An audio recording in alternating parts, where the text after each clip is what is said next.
Mahesh soup तैयार कर रहा था, लेकिन वो काफी कड़वा बन जाता है। तभी चूहा किचन में आ जाता है और ऊपर आकर गैस चालू कर देता है। अब चूहा पतीले में तेल डालता है, फिर दूध और बहुत सारी सब्जियां काटकर पतीले में डाल देता है। ये चूहा सूप बना रहा था। फिर जैसे ही चूहा सूप में स्पेशल मसाला डालने वाला था, महेश उसको देख लेता है। दोनों एक दूसरे को देख हैरान थे। तभी इनका मैनेजर वहाँ पर आने लगता है और चूहा जल्दी से वहाँ से भाग रहा था, लेकिन महेश ने उसे एक कटोरे में पकड़ लिया था और उसको छुपाने लगता है। उसके मैनेजर ने महेश को सूप बनाने के लिए कहा था। चूहा अंदर से सब कुछ देख रहा था। फिर एक वेटर चूहे वाले सूप को ले जाता है, जिसे एक आदमी उसे पीने लगता है। आदमी को सूप बहुत ज्यादा टेस्टी लगा। फिर वेटर मैनेजर को सूप के बारे में बताता है। मैनेजर को यकीन नहीं हो रहा था कि महेश एक दिन में इतना अच्छा सूप कैसे बना सकता है।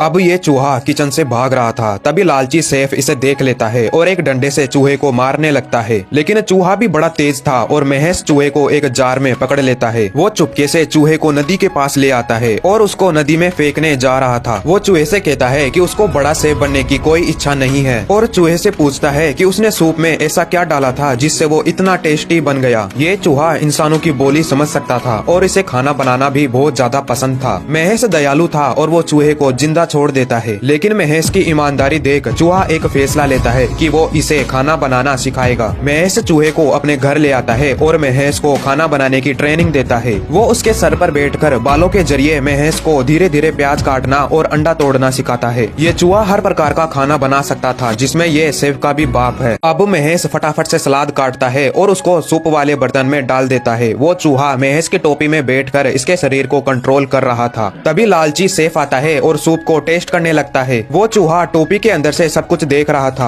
इसके बाद लालची शेफ को महेश के बारे में पता चलता है कि वास्तव में महेश इस रेस्टोरेंट का मालिक है, क्योंकि इसके पिता इस रेस्टोरेंट को चलाते थे, जो अब नहीं रहे। दूसरी ओर महेश के सूप की अब चर्चा होने लगती है और कस्टमर कहते हैं कि वो महेश की नई डिश खाना चाहते हैं। मौके का फायदा उठाकर लालची शेफ महेश को एक केक बनाने के लिए कहता है। वो चूहा लालची शेफ के इरादों को समझ गया था, लेकिन उसे पता नहीं था कि चूहा खाना बनाने में शेफ का भी बाप है। अब महेश फटाफट से केक बनाना शुरू करता है। चूहा अंदर से सब कुछ कंट्रोल कर रहा था और केक रेडी हो जाता है। फिर एक वेटर उसे ले जाकर कस्टमर को दे देता है। उसकी डिश जल्द ही हिट होने लग गई थी। अब इस चूहे के भाई ने भी इसको ढूंढ लिया था। ये चूहा काफी दिनों बाद अपने परिवार से मिलता है। वो अपने घर जाता है, जहाँ उसके पिता चाहते थे कि उनका बेटा वापस ग्रुप में लौट आए, लेकिन चूहे ने विनम्रता से वापस लौटने के लिए मना कर देता है, क्योंकि अब उसके पास एक नई जॉब मिल चुकी है और वही उसके जीवन का लक्ष्य है। उसके पिता मान जाते हैं। पिता बेटे से कहता है कि वो इंसानों के ज्यादा करीब न जाए और चूहा वहाँ से जाने लगता है और वो वापस महेश के पास आ जाता है। ये चूहा खाना बनाने में शेफ का भी बाप था। तभी उस चूहे को गलती से पता चल गया था कि महेश खाना बनाने वाले उस शेफ का बेटा है, जिस शेफ को चूहा अपना गुरु मानता है। तभी लालची शेफ अंदर आ गया था और चूहा डॉक्यूमेंट्स को उठाकर वहाँ से भागना शुरू कर देता है। लालची शेफ अपना स्कूटर निकालकर चूहे के पीछे पड़ गया था। किस्मत से चूहा एक नाव पर कूद जाता है और फिर से छलांग मारकर दूसरी नाव पर आ जाता है। फिर महेश की गर्लफ्रेंड को पता चल जाता है कि महेश ही इस होटल का असली मालिक है।